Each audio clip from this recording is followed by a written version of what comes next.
Time for the 49ers Rush Podcast.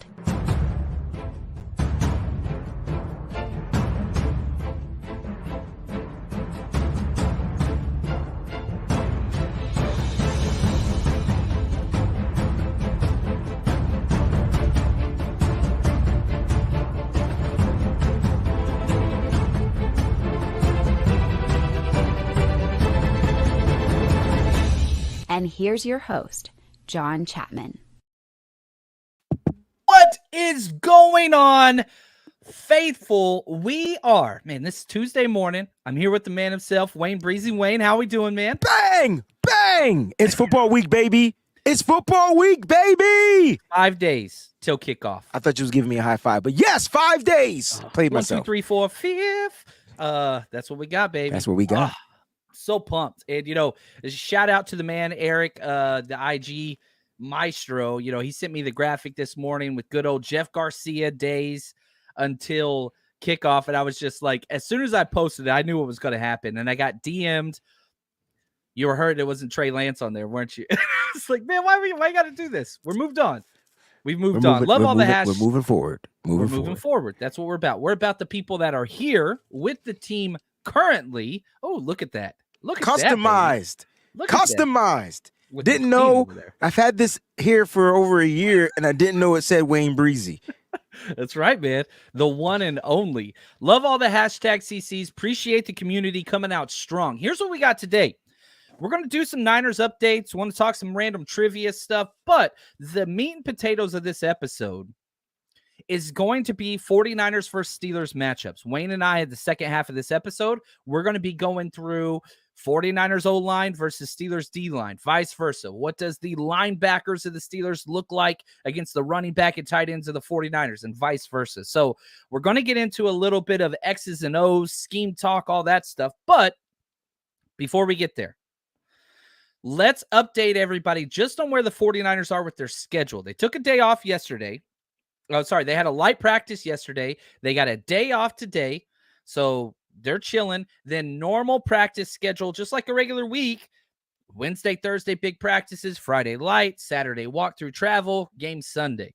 So you're not going to get a lot more news today unless we cross our fingers some magical deal takes place last minute, which I'm hoping for, but not holding my breath for. So talk to me a little bit about yesterday, Wayne. Something that was kind of promising was the injury report. We got a couple guys back. We got Talanoa Hufanga back. We got Dre Greenlaw back. What are your initial thoughts on those two starters returning to the defensive lineup? I mean, you got your starters back. Like, you know what I'm saying? Like, you got Fred Warner, energy.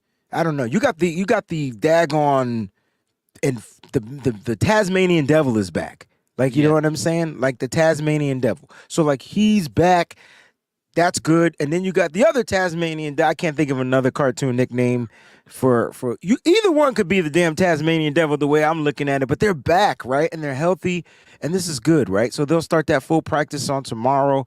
And then, from the interviews and the reports, look, Tashawn Gibson says, look, he is playing on Sunday. So that means your starting secondary with your starting linebackers and your starting defensive line minus 97 will be there. And that's super important because the one thing we need our defense to do is start out fast. Yeah, that's key, especially in this matchup. Vegas is predicting a 41-point over-under, which means the score is going to be like 22-19. That's basically what they're predicting. It's going to be a defensive battle. Now, 49ers got a lot of guys back. They didn't get everybody back. There's still a couple guys that are out. I've seen in the chat, and let's throw those up. Shout out to the man Clayton. The mad scientist is with us today. So get your comments in, and we're going to be talking about a lot of these. Michael says, is Kittle okay? If not, who would be tight end 1? Now, the 49ers kept 4 tight ends on the initial 53, and you brought back Troy Fumagalli on the practice squad. So, Wayne, let's put Michael's question to you. Let's just say hypothetically Kittle's out, which we don't know yet. We'll find out more Wednesday. Ross Dwelley is number 1. You'd put Ross Dwelley 1? Yeah, Ross Dwelley has to be 1 from a, depending on, like the 49ers are going to be looking to attack in the air. right? Like they're going to be looking to Ooh. attack in the air. And I know everybody's expecting the 49ers to come out and run. But I think what they do is they go after these guys, right? They still try to exploit their weakness. And we'll talk about that. So like for me, the tight end position is the strength. And I think you take advantage of their weakness, which we'll break down a little bit. But Ross Dwelly will be one. Charlie Warner, it'd be interchangeable because then on your rundowns, I think you'll see more, with two tight end sets opposed to 11 personnel with the one running back, the one tight end, the three wideouts. Like I think you'll see more maybe two tight end sets with the running back and two wideouts, and then those wideouts will be interchangeable. But it's going to be interesting to see how Kyle Shanahan comes out and plays chess. Now, best news would be Kittle practices in any facet whatsoever. He's been off on the side working out, and it's a core muscle injury. I would be kind of protecting Kittle from himself just because he loves contact so much. I want him to play, but Wednesday won't be the determining factor for him. But if he does practice, then we know he's good. Kittle could come out Friday, and that would be enough. So we'll kind of see how that goes. But he is so paramount to this game. He is so important to this game. I love that word, paramount. Yeah. Oh, there we go. Da, da, da, da. Hold up. No, it goes. Oh, look at you doing the skills. Yes. I like it, man. I like how you can see the keys. I can. That's crazy. You know what? You ever see that movie Masters of the Universe and they had that thing and it was like a musical? You never seen the He-Man movie? And they had that thing that was the musical instrument, that synthesizer. It was the key to unlocking whatever. Yo, ever since then I could see music notes. Dude, I had the He-Man underwear for probably longer than I should have. So you wore those till you were probably like 13, 14? I wish I still had them. That's all I'm saying. That's all I'm saying. Those days, you put them on, you felt like a superhero, baby. You did. You did. That's what it is. All right, very, very good. Now, it was called the key. Yeah, there we go. Tayshaun Gibson coming back and saying he's going to be playing 100% this week is key. Because, man, I wanted to ask you. Yeah, it was called the key. It was the key. It was the key to the unlocking the world. Yeah. Again, Gibson's expected to play. Let's just pose this exact same question. I talked about this yesterday on my show.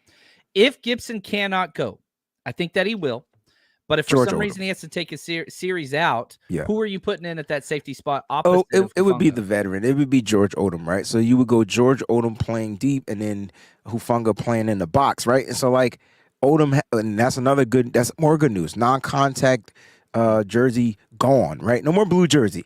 So he fully practiced in their light day, which means that it's probably going to ramp up. But if Gibson can't play because of the, what did he call it? Nicks and bruises or whatever. I mean, he is getting older. I expect his bones to not heal as quickly. But I will say this, he's a gamer. He knows why he's with the Niners. And like he said, if he said he's going to be out there, he's going to be out there. But if he can't go for any reason, you go George Odom. You don't throw your safety out there like in the fire right away. You still try to find a way to kind of like get him in, get him some reps, get him some snaps and things like that. So I would go with George Odom, and maybe you see more Jair Brown making plays on special teams. There we go. Big Papa, what's up, brother? He says, is Odom's strength against the run? We're going to pass. I don't know where Odom's a good space player. So I don't like him in coverage at all. He got an interception last year, though. He did. But I think that's kind of where it gets rough. To me, for us, it would make our safety position suspect because I don't think Hufanga is great in pass coverage either. I feel like he makes mistakes. He made mistakes in his first couple of years trying to figure out where to play, and trusting his instinct and pass coverage, and then the communication issues, right? And so when you had Jimmy Ward back there, you knew the communication would be good. But last year we had Gibson back there and they communicated very well. So I feel like that helped Hufanga kind of upgrade his game, but you saw him struggle, especially in coverage, right? He's great around the line of scrimmage, great at using his instincts, great at making plays, great at tackles for losses, decent in coverage. Does he get his interceptions? Yes. If he maps out in his head, I know this play is about to go down, I'm going to gamble. It's pick six, right? They both will struggle, but at the end of the day, I would go with George Odom playing deep. I'm talking a lot of cover one here, guys, and a lot of single high safety. You think so? I do, right? Let the safety kind of like see the vision of the field. Maybe a little bit of robber with what you call it, dropping back. Let me stop talking like I know how to play football. But I'm just saying, like, that's kind of the way I would attack this defense. I would attack that offense with that particular type of defense. It's a safer way to play. Yeah, I mean, they want to run the ball. And, I started diving into the Steelers offensive coordinator, Matt Canada, who, gosh, man, Big Ten. It's crazy. I'm just getting ready for my kind of scouting report episode, and it's just he's Big Ten. Pittsburgh guy, played at the University of Pitt, coached all over the Big Ten, got promoted everywhere he goes. He's Big Ten, 3 yards cloud of dust. Will that change? It is a boring ass offense. At least it has been the last 2 years. Will that change? I don't know. They look pretty good in the preseason. I will give them that, though. I will give them that. So yeah, Kenny Pickett looks like he's trending upwards, but he's about to play a real defense. There we go. It's going to be a little different out there, especially when Fred Warner and some of those other guys are out there. Now, some of the guys probably not going to be there. I'm seeing a lot of Nick Bosa chatter in there. I want to focus as much as possible on the people that want to be here, that want to be with the team. I get that Bosa they don't want to be here. He's not here. He's the third highest capped hit. He's getting paid. We can argue all day about this, and I want him to be top of the money, but he's not here. He's not here. He's not here. So let's talk about the players who are here. Let's do that.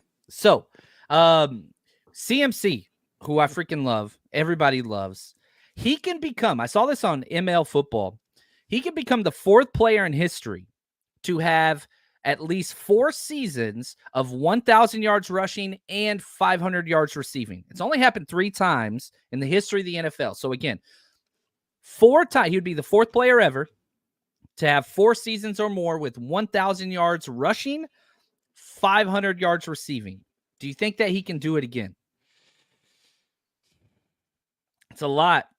We haven't had a 1,000-yard rusher in a minute. Here's the thing. I'm not going to say that I don't think he can do it again because anything is possible. I'm just not Kevin sure. Garnett, baby. I'm not sure if it's going to happen. When you look at the 49ers, I think the one thing that you get is that it's a well-balanced type of playmaking. Like, you get it from just about any position you can get hit with the bang, right? And so it all depends on how they choose to exploit their matchups. And I think that's what made Kyle Shanahan go after certain pieces. So when you look at CMC, if the teams are expecting him to do such and such and such, don't get it twisted. I mean, he'll overcome those expectations, but I expect teams to come out and try to stack the box right away. Don't let CMC activate, right? So then how does Kyle Shanahan counter against that? Well, then you take a look at some of these other weapons. You take a look at lining Debo back up in the backfield and interchanging those parts. So I think the offense as a whole is going to be super effective. Can CMC accomplish 1,000 yards rushing, 1,000 yards receiving? Yeah, it's possible, but he doesn't have to. So I think you want it to be as organic as possible. If it happens, if it doesn't happen, as long as he remains effective and forcing that defense to play a certain way and wearing that tail down, we're good, man. He doesn't have to get those yards. He just has to remain effective. I like what Sonia says here. Kyle already said he wants to limit CMC and try to keep him healthy as possible. Will he do it? That's the question. Depends on Mitchell and Mason's health. Not sure Mason's going to be a go this week, but as long as you got Mitchell or Mason at TDP, I think the back end of the running back rotation has excelled throughout training camp and preseason. So I am excited about that. Now, the only 3 players to ever accomplish that feat that we were just talking about, Marshall Faulk, Thurman Thomas, Tiki Barber. Oh. Tiki Barber. Wait, Roger Craig wasn't 1,000? 4 times. So you have to have 4 Gotcha. Seasons of 1,000 yards rushing and 500 yards receiving. Gotcha. But yeah, Craig's up there on a lot of lists. But I don't think he got that one because of the rushing. I don't think he had the 4 1,000 yards. But again, if you look at those guys that you named, man, like they were literally like the focal points of those offenses. And the question would be, is CMC the focal point? And I think he can be, but he's not the only focal point. So like with Marshall Falk, I mean they had what Torrey Hall and a couple of wide receivers. Like they had Isaac Bruce, I believe, during that time. You look at Thurman Thomas. You look at the Bills. They had Andre Reed.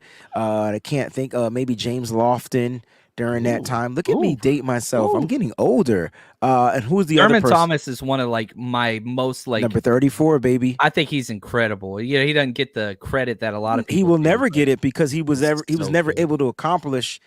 Like they got to the Super Bowl 4 times, so that whole Bills team has been tainted. Like even Jim Kelly won't get the credit that he deserved. And I thought he was a dog at quarterback. Bruce Smith, I mean, he's one of the best ever. Still, like he's on my Mount Rushmore of pass rushers. Defensive end. Exactly, right? And so like who was the other guy you named?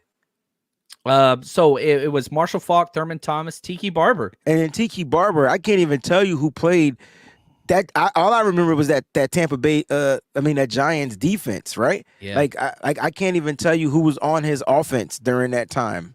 He was consistent, man. He had to be that focal point. I like it. Now I got him and his brother mixed up. Go figure. There we go. It happens, man. I think it happens to them all the time too. So, all right, before we move on, we're about to jump into the 49ers offense versus Steelers matchup. But before we do, if you're going to bet this year, we got you. Time to make the week even better. Betting with mybookie.ag gives you all the entertainment that you could ever want added onto watching your 49ers play. So here's what you do. You go to mybookie.ag, use promo code 49ers, or you can just highlight this little QR code next to me or the link in this description of this video or podcast. And when you sign up, this is awesome. They have a 10% cash bonus. So anything that you deposit, a minimum of $45, 10% of your first deposit comes with a one-time rollover. You're not going to find better odds than that anywhere in the betting industry. So head over there, bet anything, anytime, anywhere with MyBookie. There we go. Our bets are going to be up over at the 49ersrush.com and on our Patreon channel for all those Jerry Rice tearing up. And I'm going to be posting the weekly bets probably Thursday or Friday. Devin, I don't know if you guys saw this in the news, but I think this is huge. Talking about Alex Smith's daughter was diagnosed with brain cancers, living scan to scan right now from a report. So positive thoughts, prayers, all those things, whatever you're in. One of the greatest men in the NFL, just amazing human being and amazing family man. And we wish nothing but the best for him and his. So sending positive thoughts their way. Let's transition now. Let's start in the trenches because I feel like both these teams, they play bully ball mentality on both sides of the offense and defense. They want to physically impose their will. So let's start 49ers offense. And let's go Steelers defensive line, and let's just break down what your thoughts are, where the advantages, disadvantages, all those things. So let me just list off. We know our 5, Trent Williams, Banks, Brindle, Burford, McKivitz. That's our front starting 5. Going against, now, the way that they line up in their traditional 3-4, they're an odd man front. So their front line, Cameron Hayward, Adams, Ogunjobi. And then their 2 outside rushers, you got Highsmith and TJ Watt. Alex Highsmith coming off a really, really, really good year. So, Wayne, let's just talk through this. Whenever I went through those names, what was the one that was just like, this is going to be interesting? So I'm going to start with the down lineman, right? Like the front, post the edge rushing. I mean, everybody's going to talk about TJ Watt, but they got to forget they got a super duper like all pro every year Pro Bowl like defensive end, well, whatever you want to call him, like in Cameron Hayward, right? And so like I'm starring him like he can possibly be a problem for the San Francisco front, and so like you got to figure out a way to negate him and to neutralize him. I think you can do things with TJ Watt to take him out of the pass rushing situations by how you attack, right? And so would I run to Watt's side? Probably. I would try to get him to get to the outside and make as many tackles as he can and tire his ass out. I also would try to put him in pass coverage and force him to be a pass covering defensive end, right? And so looking at our guys on our skill set from our offense, there's many ways they can manipulate that and take advantage of that. You could put a linebacker, you could put a running back on him and Christian McCaffrey. You could put a tight end there. He's gonna have to force a coverager anyway. Now, if he beats it, that's a quick throw to a wide open pass catcher for Brock Purdy. And we talk about Brock Purdy's strength, and we talk about one thing he's good at, and it's hot reads, getting the ball out of his hand quick. Like, those are the things where he excels probably better than, I don't know, maybe any quarterback in the league. And I know people are going to be like, oh, you a homer. Nah, G, he get the ball out the hand quick, man, quicker than Pat Mahomes. Pat Mahomes needs to play the break down, and then he just looks phenomenal, right? Yeah, he's different. Brock Purdy is really notorious at high. I see you. And think about it. If Purdy is advancing, if Purdy is progressing, if Purdy is looking at that front and like, Mike, whatever, hot 17, 84, 46, boom, quick throw, bam, it's yards, right? And then you get your pass catchers to turn into yak guys. And so to me, I would attack TJ Watt.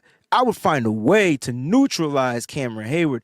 And as far as like the other edge rusher that you were talking about, Highsmith, I mean, look, he had a phenomenal year last year. Just got paid. And then it's not Friday night, right? It'll be Sunday. So at the end of the day, they got a notorious defense, up front. If that's where we're starting, they're notorious. They got their best pass rusher available, and they could be a problem, but. The 49ers are going to have to figure out how to neutralize that. I'm sure TJ Watt, John, not to sound long-winded, is going to try to take advantage of the right side, right? He's going to try to take advantage of Colton McKivitz and the right side, period. So that's going to be interesting to watch, see how we find a way to negate it. I say get them linemen out there, boom, boom, boom, quick screens. Take them out to play. Get them tired. He likes to go off the offensive left side or defensive left side, offensive right side. So yeah, like that's predominantly where TJ Watt plays. And so, one of the things I want to see is whenever they leak out Christian McCaffrey and it looks like he's going to chip on that defensive end and then just spins around instead, like start doing some of those fun things. You know what I mean? And, allow Shanahan to do his thing. But this is probably one of the biggest issues for me in this game. Look at Big Papa. He says Trent Williams, McKivitz strength is pass pro. He's not lying. That's not lying. And so at all. This area on this side of the ball, I don't like it. Now the Niners offensive line's fine, but I think this is probably the biggest strength on the entire game, special teams, offense, defense. This is the Steelers' way that they win right here. Is it because of the dominance year after year from what you've seen from TJ Watt, minus obviously the injury year? Or is it because of the, I don't know if Colton McKivitz and Spencer Burford on that right side is going to be able to hold up? Like, which one is it more? I'm not that concerned about Colton McKivitz, to be honest with you. Not in pass pro. Will TJ Watt beat him? Probably at some point. But, like, I'm telling you right now, Ogunjobi's pretty solid. Highsmith is great. Cameron Hayward is a 6-time Pro Bowler, 3-time All-Pro. Told you. Like, this is a talented group. And the reason why the Steelers have not had a losing season in, 15 damn years? Mm-hmm. It's because the fundamentals on the defensive side of the ball and Mike Tomlin. Now, you could talk about, who they're keyword, Austin. John, fundamentals, keyword. It's just solid. It's just solid. So this is not one of the ones where I'm tilting the scale to the 49ers. It just doesn't make sense. I started there for a reason because I think that this is their strength, probably not our strength. Now, let's go to the next position. Let's talk the 49ers tight ends and running backs versus their linebackers. See, that's the advantage 49ers. Right? Huge. And this is what Kyle wants to look to exploit, right? And so that's why I was saying, like, no, I'm not saying it's end all be all with George Kittle, but where does George Kittle feast?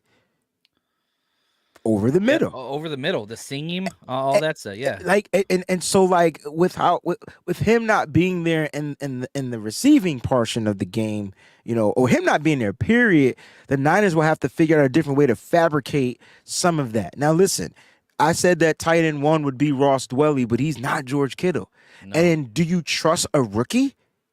No, right? As much as talented as Braden Willis is, I never saw Braden Willis get 1 rep with the ones. Not all training one, camp, all preseason. Not 1 rep. one. So you can't trust that. And now you're asking Charlie Warner to go out there and to be that. That's not his game. He's not he can blocker. catch, but he can block. Run, right? Run. So like I'm just saying, like to me, that is what I would circle right there. And I'm not saying you can't fabricate it and get Elijah Mitchell or Christian McCaffrey or any one of those guys on those linebackers.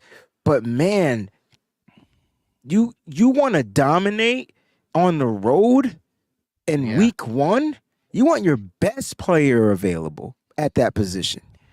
And we don't know if it's going to happen, but hey, we're here for it. So I'm hoping Kittle practices like you said, and he goes out there because start him in fantasy football that week if he plays. Oh, big time. If he plays, you start him. And I have him in several of my fantasy leagues, and I don't have another tight end. And so I'm just sitting, and I'm just like, I'm going to wait till freaking Saturday and the inactives are announced, and then I'll swap a late tight end in. Smart guy. Drop somebody else. Now, if we do talk about their linebackers, they got Cole Holcomb, okay, who, he's a player, and a Landon Roberts out of Houston. Like, it's not the strength. They run a 3-4, so you can include Highsmith and TJ Watt in this. That's outside linebackers, yeah. But that's why I said, John, get them into pass covering opposed to pass rushing. Right? I'm saying, yes, 100%. Don't do what they want you to do. Okay. I just want to make sure I understand it. Like, you want them dropping back. I'm not saying TJ Watt or Highsmith aren't good pass covering outside linebackers. That's not their strength. Yeah. They don't make a living intercepting passes and getting guys in the flat. Like, right? That's bump the flat, run routes on them. Yeah, I like that. But I'll say this, even if Kittle can't go, the Niners still have a huge advantage in this group. Okay, there you go. Christian McCaffrey, Kyle Juszczyk, the backup tight ends against these backers. Yeah. I just think it's huge. Yeah. All right, well, let's go to the wide receivers as far away from the ball as possible. Let's do wide receivers versus corners and safeties. Let's go through just who they have. Patrick Peterson. They got him long. Yeah, he's played against the Niners forever. Levi Wallace is their other corner. They drafted Joey Porter Jr., but I don't think he's starting. Then they've got Fitzpatrick. That's your dude. That's my guy. Monte Casey, Keanu Neal. He's my favorite safety, bro. He's incredible. I mean, he's all pro safety that was ahead of Hufanga. Right. He just has. That's why I like this game. You got Huff and you got Fitzpatrick in this game. It's gonna be dope, right? Like I'm watching the safeties in this game. But I want to start with the corners. I want to start with the outside guys. And so when you're looking at the outside guys, I mean, you got a dog in Patrick Peterson, but I don't think anyone other than Greedy Williams is going to be a matchup for a guy like Brandon Ayuk. I think him widened out, lined up. I mean, great. Get ready for the run. Now, Patrick Peterson to me is still a dog. Yeah. You got a younger you got a younger ferocious dog going against an older dog. Now, the older dog may have some tricks, but Brandon Ayuk knows how to get open. This isn't running a straight route down the field, trying to get open, blah, blah, blah, all that good stuff. No, this is him trying to get Patrick Peterson on skates, getting him off of that, getting out of his breaks. And again, you have the quarterback that likes to do what? Get the ball out quick. And so then you can get a chance or opportunity to where now the safeties have to make a play on the 49ers wide receivers. Deebo Samuel again, like he is going to murder. And I don't like to use that word, but Wallace, come on. That's the weakness. That's the matchup. That's where you attack. Whoever's there. Ayuk, Deebo, Jennings, don't care. Now, I will say this too, and I think it's important. The safeties are good, and they've got good depth there. Obviously, Fitzpatrick, I think, is the best safety in the NFL. Keanu Neal too. Yeah, I mean, they've got guys. But Big Pop asked this question. And I think that this is key. He says, how much will Pittsburgh run 5-man D line? They run a 3-4, but they walk their outside backers down. So you're going to have a 5-man odd front on the majority of first and second downs. Like you're going to have 5 guys up there. So the way that this is built is you break through that first level of the defense, big plays come afterwards.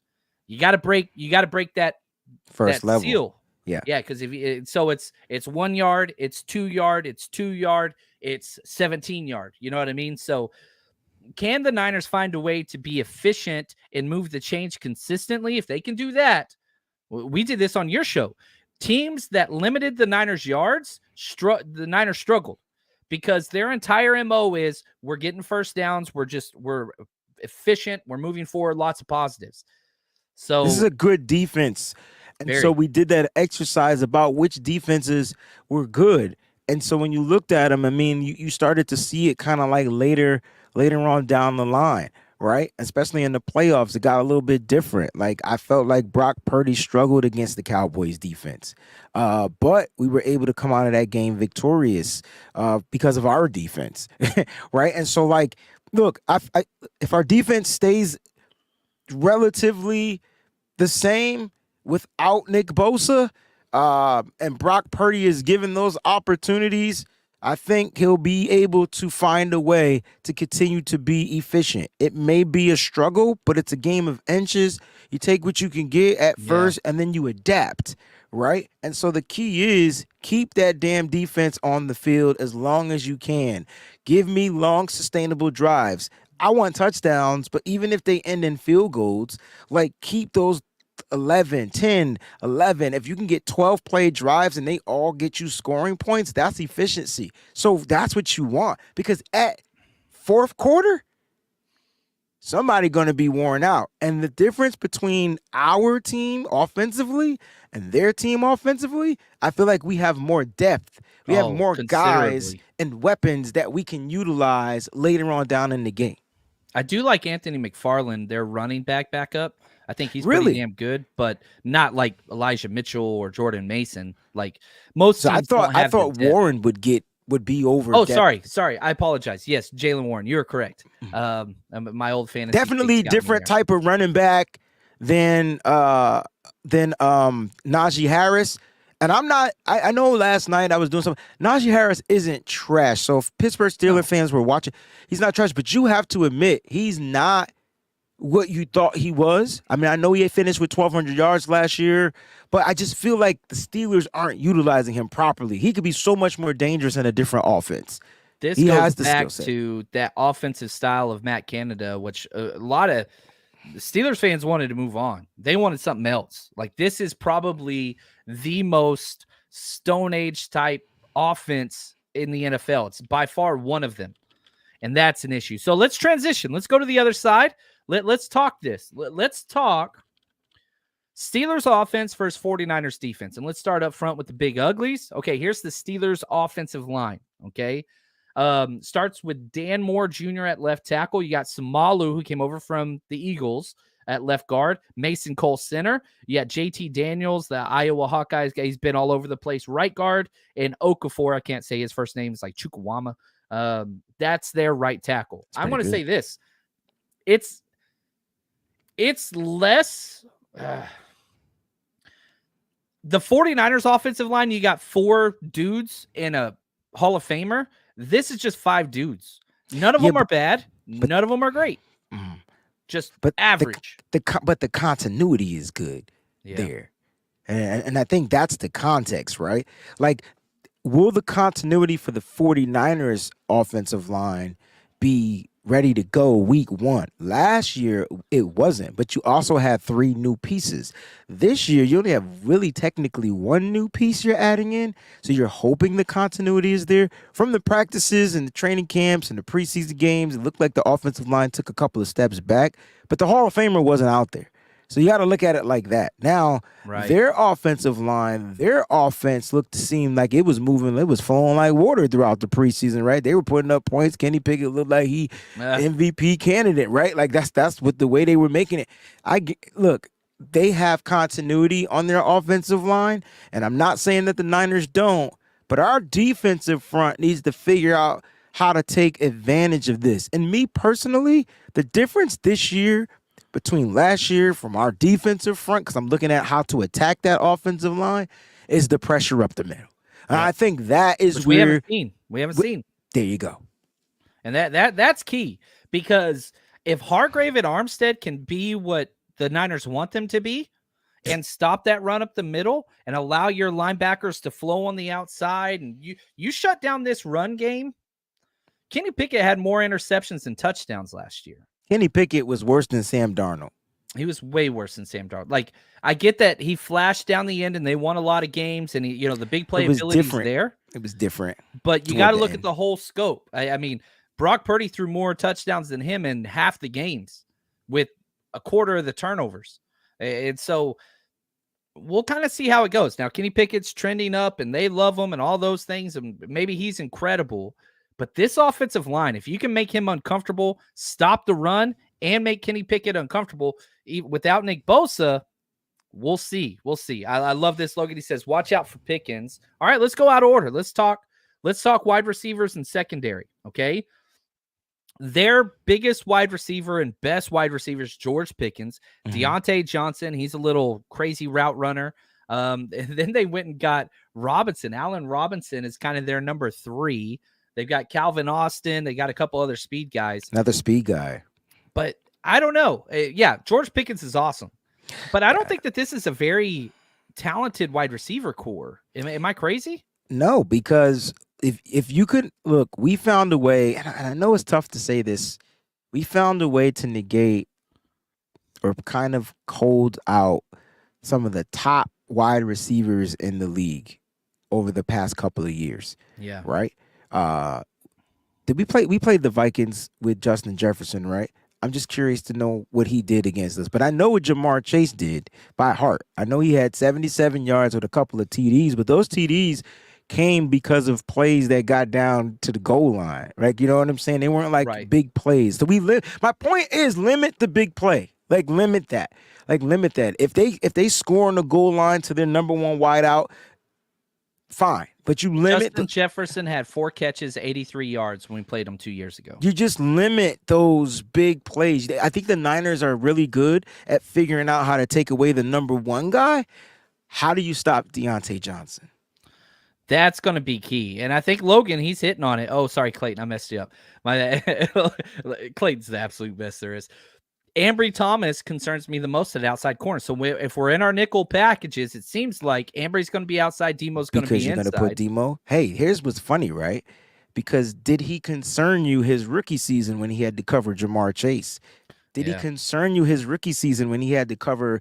Oh my gosh, what's the receiver that was on the Titans and now is the Eagle? AJ Brown. AJ Brown. Did he concern you when he had to cover the number 1 wide receiver? Doesn't it seem like he plays better when it's up to the competition? It just, to me, it does. And I'm not sticking up for Ambry Thomas. I'm just going off of what I know. When he has to play lesser type of competition, he just be second guessing himself. He just be all over the place. He's just not good. But when he knows he's stepping up to the plate, he's got to lock down that number 1 guy. He plays pretty damn well. So on the outside, I'm hoping he's a guy that's on a guy like George Pickens. Even though you want Mooney Ward on him, they might try to switch it up. So it could work in our favor with Ambry out there covering out on the outside, and if we go to the nickel, but who knows? Maybe it's just all Deommodore Lenoir, and I'm hoping it's Mooney Ward on Pickens as much as we possibly can. But if I'm the Steelers, I'm not leaving Pickens. I'm putting Pickens in the slot. Fuck that. I mean, bump that. I'm 6'3". Get 4'4". Get your behind in that slot and take advantage of the slot weakness. There's no more Jimmy Ward, y'all. It's Isaiah Oliver. It's potentially Samuel Womack, maybe Deommodore Lenoir. It's a work in progress there. I'm taking advantage of that.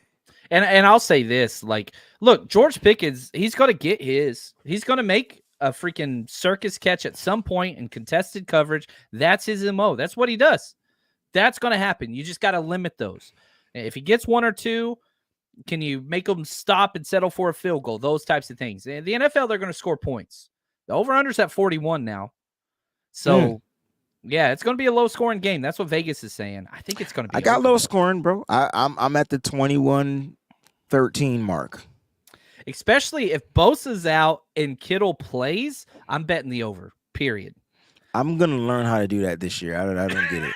I promise you. Hey man, we've posted profits nonstop, which is awesome. Yeah. We've had bad weeks for sure, but if you have bet with us, we've made some money. I'm going to figure it out this year. I can tell And you that. so that's what we got. Now, let's talk the last position group we got. Tight ends and running backs for the Steelers versus our linebackers. Pat Freiermuth is awesome. Najee Harris is a good back. But do you give them the advantage over Warner and Greenlaw and whoever's going to be our three, whether that's Burks or DFF? What are your thoughts there? I think the 49ers have the best linebackers in the league. I think that's made clear. It's clear and present danger, right? So, like, whether it's stopping the run, Harrison Ford, whether it's stopping the run or whether it's covering. So, my more concern is if they come out in some type of personnel with a couple of tight ends out there. So now you're forcing one linebacker to take on a tight end, and you're hoping your safety could pick up the other tight end.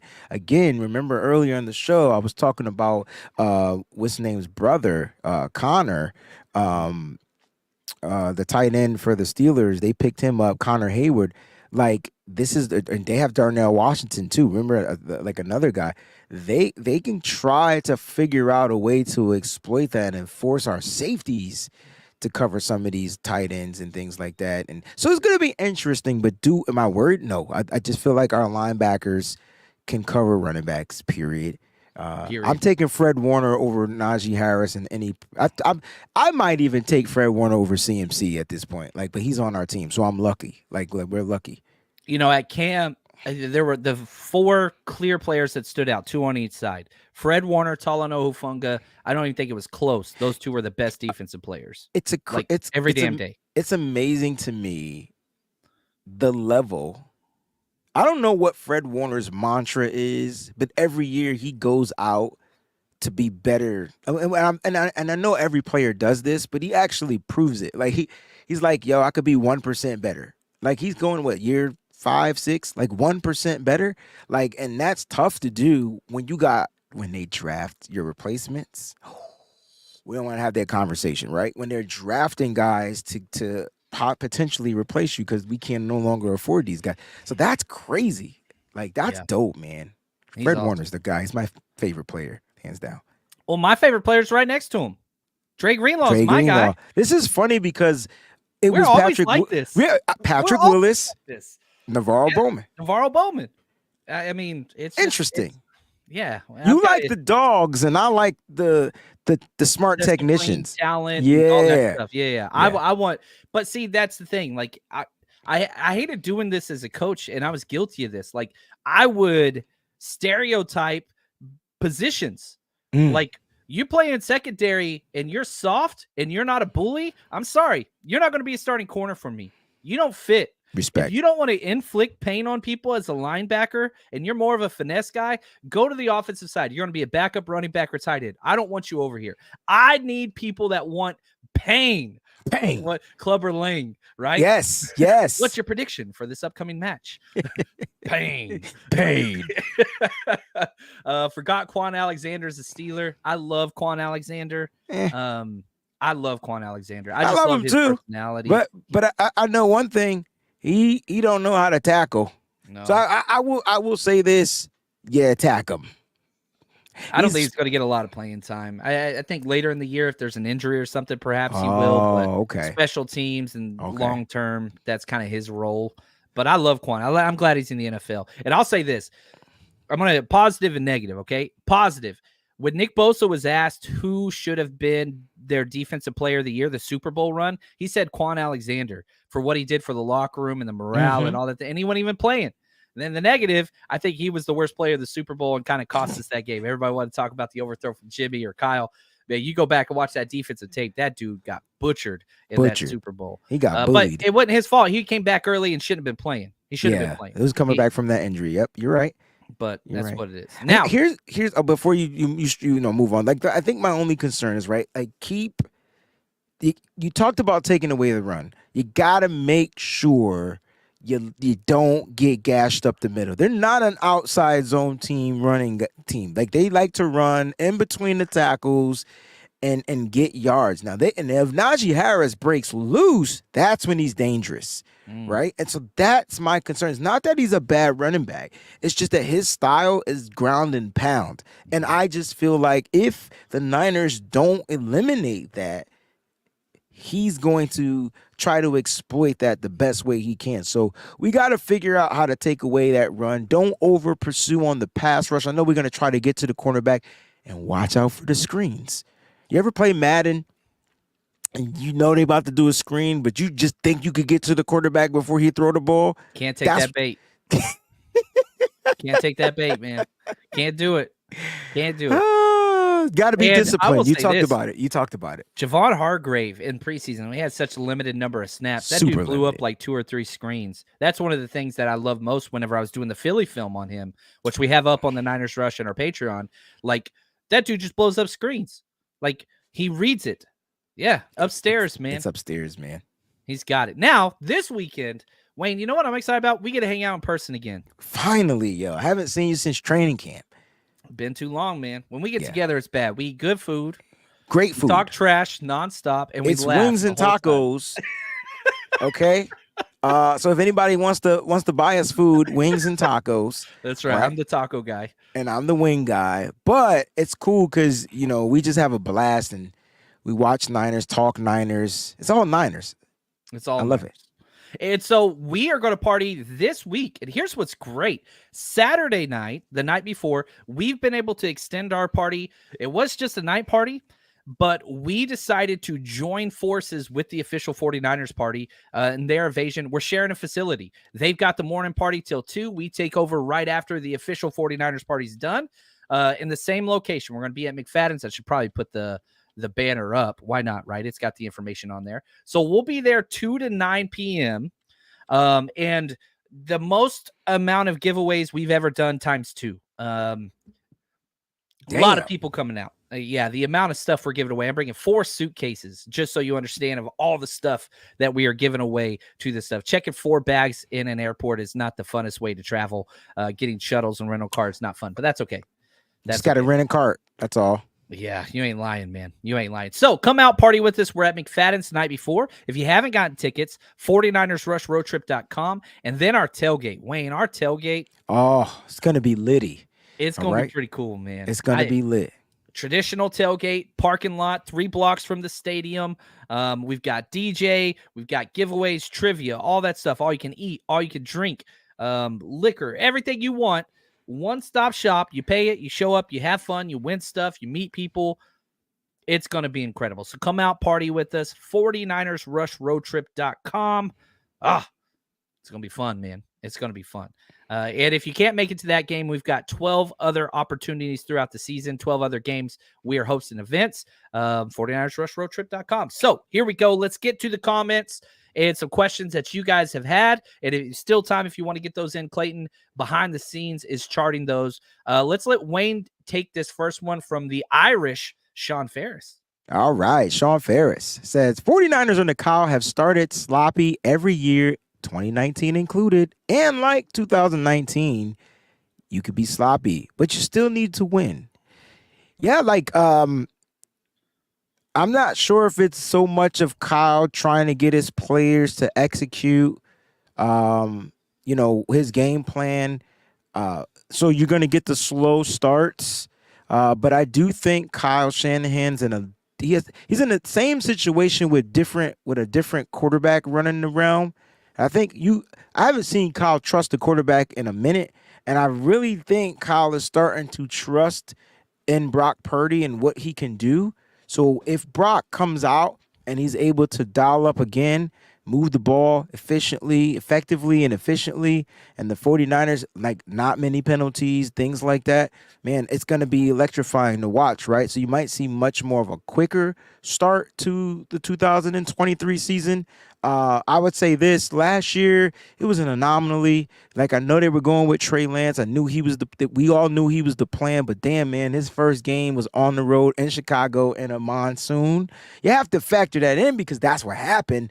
I Yeah. don't think any quarterback can play well in a monsoon. Hell, Justin Fields was a worse quarterback in that game. It's just that he hit a big play due to a miscommunication on the Yeah. defense from one of our favorite players in Talanoa Hufanga, Andre Greenlaw.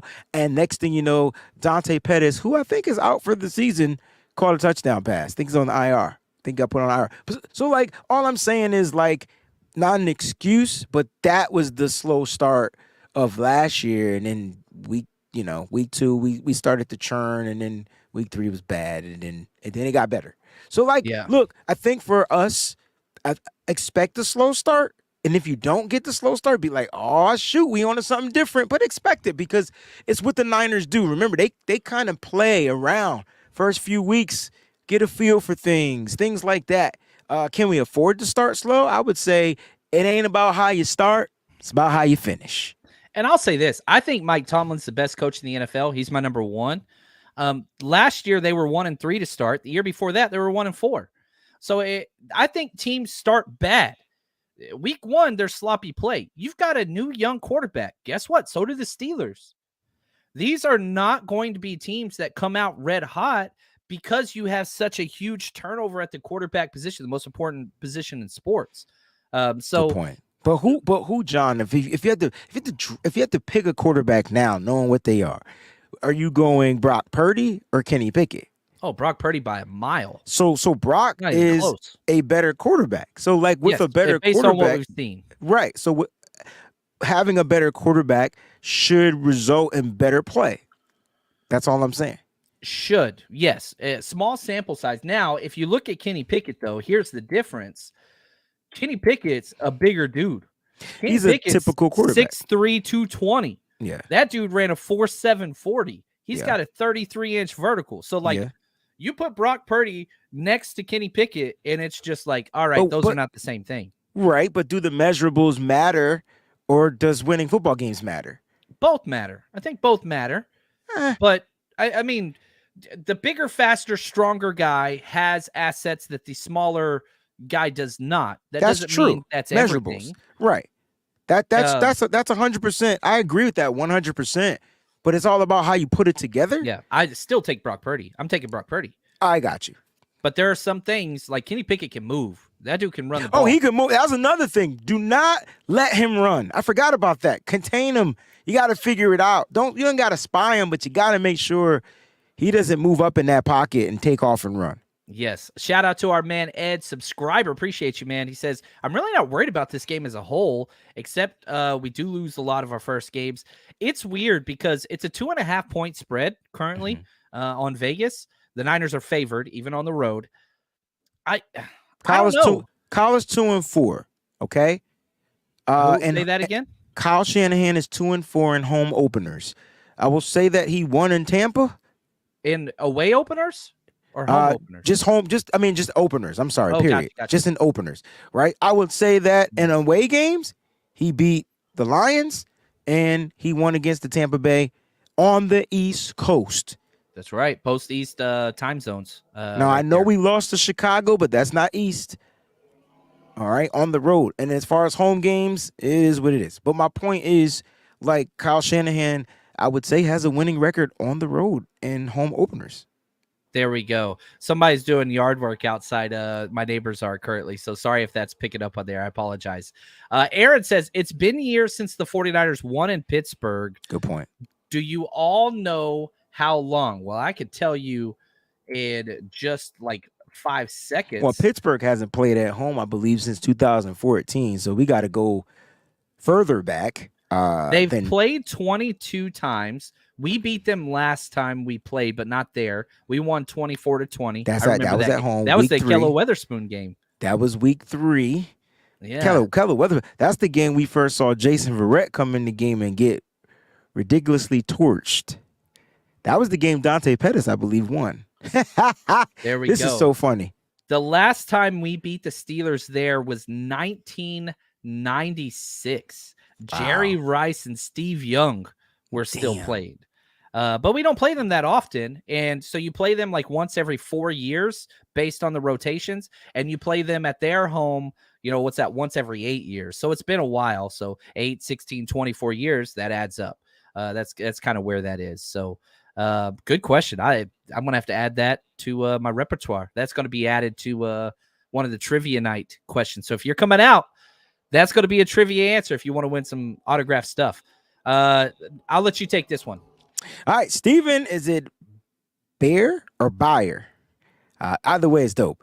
John Chapman, I love Bosa, but I'd rather have 2 high caliber players on the defensive line, some cap space for next year, than have Bosa and have potential core players gone next year. I don't think Bosa affects players in 2024.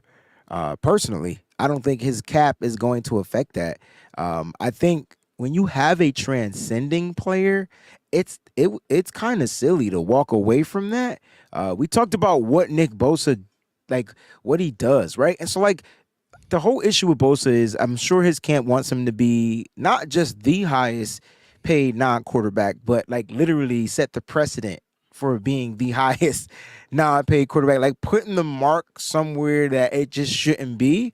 And when I think about that, like ask yourself, man, if you look at Aaron Donald, and I think Mose brought this up last night on Nitty Gritty Niners. I don't know if we did it on air or off the air. I can't remember.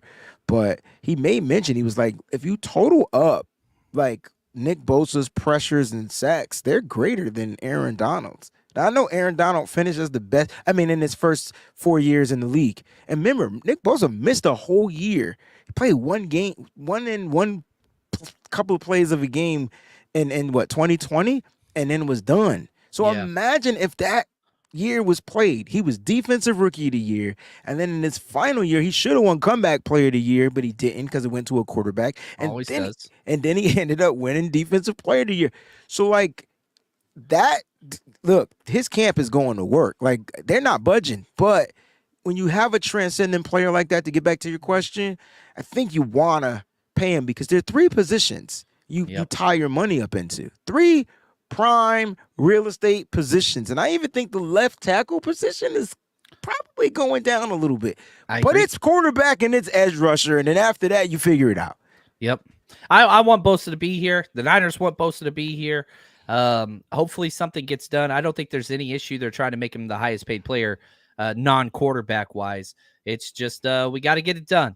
And you deal with everything else in the aftermath and the cap penalties and all that stuff. You got to get Bosa here. And the fact that he is currently the 3rd highest cap for this year and not here, that hurts your damn team big time. Definitely. That is a killer. Ed, appreciate the subscription. He says, John, I never bet before on sports. I don't know how. At some point, can you help show us how to do it? Thanks. That's why we work with MyBookie, because you can bet with them anywhere. And again, I tell you what specifically to bet over on our Patreon and at the 49ers Rush. I list them all. I list the category. I list the bet. I even show you how much I bet. I'm a pansy. I don't bet more than $5, $10, $20 on anything. I bet because it's fun, but it's a Tony Gwynn style of bet. I don't do the 5-team parlays. I don't do those things. I want base hits. I want doubles. I ain't swinging for home runs. It's my money I feed my family with. That's kind of what I do. So, and I've got I'll put a video up. I'll make a video. I'll put it up on Patreon and the 49ers Rush the next couple of days, exactly how I set it all up, and I'll share that with you guys. So thank you. I appreciate that comment.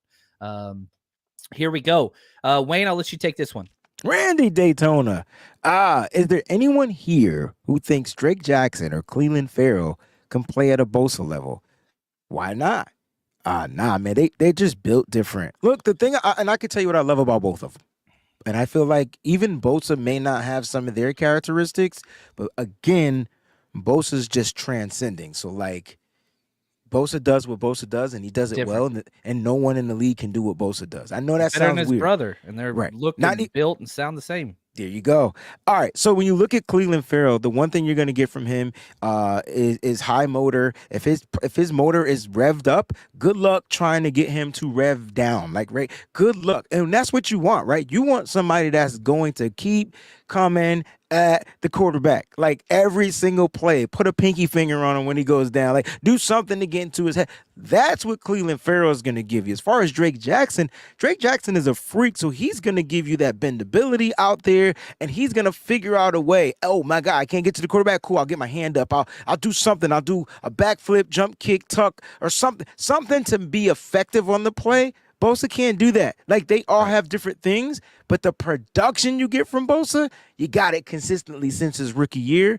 I don't think those two players have that ability. I think the reason why they even drafted Drake Jackson was to complement what Bosa does. Get him as a guy that can set the edge out there.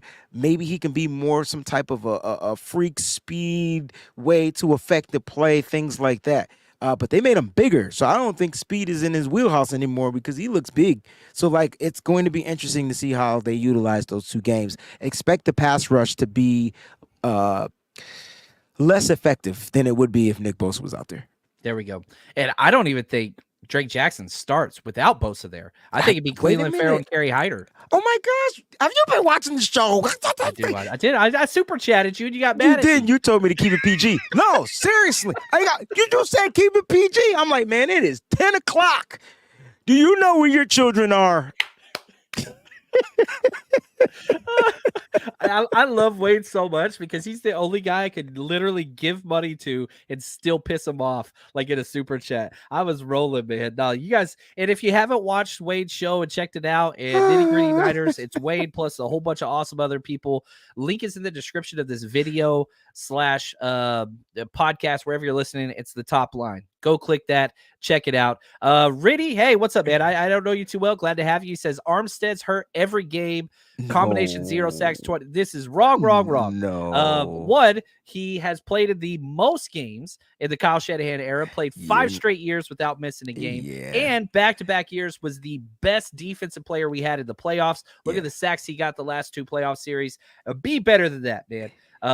That dude is the what did Armstead is no. What do you call him? The blueprint. The blueprint of this defense. Don't box score watch. Armstead changes the defense. You look at whenever he came in, changes everything. You look at Jimmy Ward's best plays of the year last year. Armstead was the one that caused it. So the reason why we went on that run toward the end of the year and was effective defensively was because of Armstead. Like once he got over the turf toe and then the other issue that he was not turf toe. I think he had plantar fasciitis. Once he got over the feet injuries, like you can tell that he was starting to get back into stride. Armstead is top-notch player for the San Francisco 49ers. He might not be that sack guy that you saw or you want. Nah, that's not his game. His game is to be effective. You need effective players, and then you need players that can be extreme, and he's probably the most effective defensive player on the San Francisco 49ers. Greg Esposa said Armstead is the quarterback of the defensive line. Dude changes everything. Now, what his long-term plan is here, I don't know. Those cap hits are huge. That's 20-something million. Yeah, it's a lot. It is a lot. You are correct there, and I appreciate you, really glad that you are here, brother. But I will always say this. If you ask people about 2 players on the 49ers, you ask them about Eric Armstead and George Kittle, you're going to find out who watches film and who understands football and who watches box stores and doesn't really understand what's going on behind the scenes. That's just me, but take that for what you will. Clayton, we got any more? All love. Dude, I appreciate you, man. Any more questions, comments, Clayton? If not, we're going to wrap this up next time we record. Wayne, what's your schedule for the rest of the week, just so everybody knows what they can catch you? Oh, man, I'm doing too much. I know. I just want to get on the airplane and see you Friday. We're recording tomorrow morning. Oh, shoot. That's right. Yeah, so tomorrow morning on the 49er Carrots channel, right? So we start a new show with Steph Sanchez. It's going to be on her channel, 11 a.m., right? Which is the old 8 a.m. my time. Right? The old Wayne Breezy show time. Now, don't get it twisted. There will be a Wayne Breezy show on tomorrow at 1 p.m. right here on my channel. Double dose. Yes, you get to see me a couple of times. John I'm doing trivia tomorrow. I don't know if you feel like doing a double show with me, but you're more than welcome. We're gonna do a little Kahoot challenge, and we're gonna talk about this game mainly from a straight up defensive perspective. I want to talk about how the defense will be dominant without Nick Bosa. So I think I want to have that conversation with the faithful. So you're more than welcome, John, because I know I might show up Fridays. with my popcorn and just like enjoy and, Oh, and just like let People, Wayne I'm cook. waiting to get trashed in the comments. I can't wait. Hell no, man. You know way too much. You care too much. Friday's about going to this be team. tough, John, because we're traveling, and so it's hard. I don't want to plan anything for Friday, which is a normal day. So Friday, I travel, and I want to get my mind right. We got performances to do on Saturday and Sunday. So My flight leaves at like 6:30 in the morning. good God, I know. Southwest, East what time Coast, you get there? West Coast to East Coast, like 7 p.m. It's gonna be a long Damn, day. you're traveling all day. Yeah, But so hey, I've got the Southwest. I built up all the points and stuff, and balling on a budget. It's what it is. oh man, But, that's a dope. That you make sure you record every travel experience, man. We could turn that I'm- into some money. You're good at that stuff, man. Yeah. I struggle a little Just bit. put but the that's damn okay. camera in the air. Here I am. I'm on standby. I wish I would have did that. Man, we would be famous. We don't have to pay for shit. Man, I got stuck in another country in Mexico or city or state, whatever the hell you want to call it. I think Mexico is the Wade's country. Travel. We got to come. What's the name? We got to come up with a name. It's got to Wade's be it's Travel just Shenanigans or something. something. It's just the worst. It's just the worst. If I can't get from Connecticut, well, I'm flying That's out the of New York. easiest thing. If I can't get from New York to Pittsburgh That's gonna be easy. without a hiccup, man, I'm telling you, something ain't right for me when it comes to traveling. And I promise you, you give me 10 years, I'm getting a Madden bus. I promise you that. Oh, dude, that would be awesome. That way- Wade has the worst luck. Yeah, you yeah, do. it's terrible. It changes this year, man. It's a new leaf. It's a new leaf. You got this. It's gonna be smooth sailing, literally, except you're love not on a boat. Wade, take us out of here, man. Clayton, want to say thank you to Clayton, the madman behind the scenes, our executive producers, Timothy R, David G, Philip K, Kilton Niner, 49ers George 365. Wayne, do your thing. I will say this, you guys have been faithful. Please remain faithful. Stay strong, faithful, and don't let all the little negativity come and seep in because it's 49ers football this week. We're traveling to Pittsburgh, and we're looking to dominate in Pittsburgh, baby. So let's go home and steal away, baby. We out. Stay strong, faithful.